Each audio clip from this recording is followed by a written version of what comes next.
Pengemis ini memakai sepasang sepatu jenderal. Begitu pria itu melihatnya, dia langsung turun dari kudanya dan meletakkan kakinya di samping untuk membandingkannya. Kemudian tanpa basa-basi, dia langsung mengambil pisaunya dan mencoba untuk membunuhnya. Alasannya sangat sederhana, pria ini ingin merebut sepatu pengemis itu. Setelah 3 detik, pria itu juga dikalahkan oleh pengemis itu. Dari pandangan matanya bisa terlihat, pengemis ini bukanlah orang biasa. Nama pengemis itu adalah Pan Qingyun, dan dia adalah seorang jenderal istana kekaisaran. Tapi beberapa hari yang lalu, dia dikhianati oleh pasukannya dalam pertempuran dengan tentara Taiping. Dia juga bisa selamat setelah berpura-pura mati.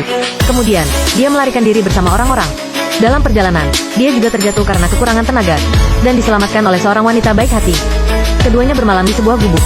Tapi keesokan paginya, wanita itu sudah pergi. Di zaman sekarang ini, hidup juga menjadi satu-satunya tujuan. Pan Qingyun menjual senjatanya, dan berpakaian seperti pengemis yang duduk di pinggir jalan. Pemimpin bandit bernama Jiang Wuyang juga datang. Setelah makan, ikuti aku untuk bekerja.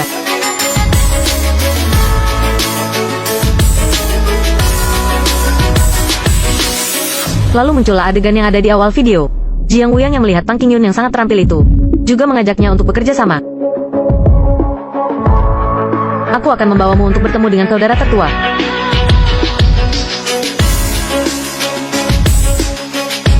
Dan segera memerintahkan untuk mengepung mereka. Dalam sekejap, suara membunuh di lembah itu langsung terdengar. Namun, mereka hanyalah para bandit, yang dulunya adalah penduduk desa biasa.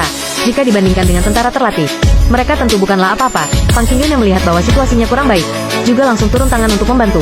Pertama, dia menyelamatkan Jiang Wuyang dari pedang itu dengan tangan kosong. Kemudian, dia bergegas menuju pemimpin musuh sendirian. Pengalaman medan perangnya selama ini, juga membuat Pan Qingyun sangat mudah untuk menyerang.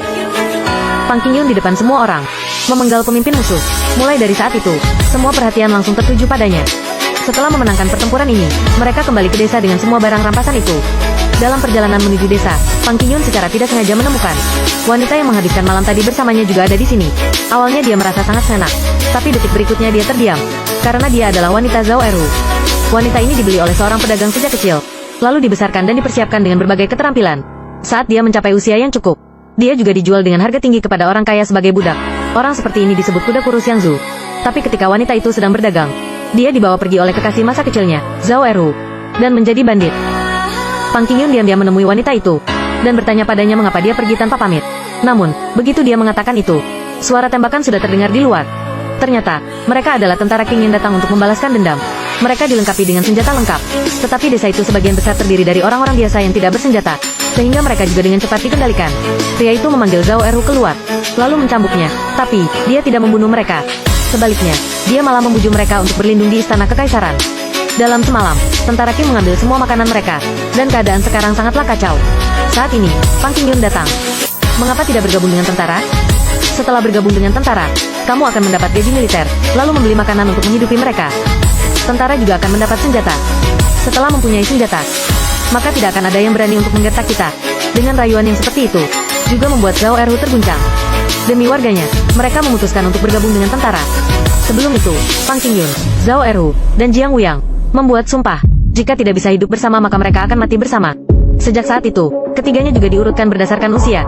Pan Qingyun yang menjadi saudara tertua, Zhao Erhu menjadi saudara kedua, dan Jiang Wuyang menjadi yang termuda. Mereka meninggalkan desa dengan antusias para penduduk desa. Setelah itu, ketiganya datang ke Dewan Agung.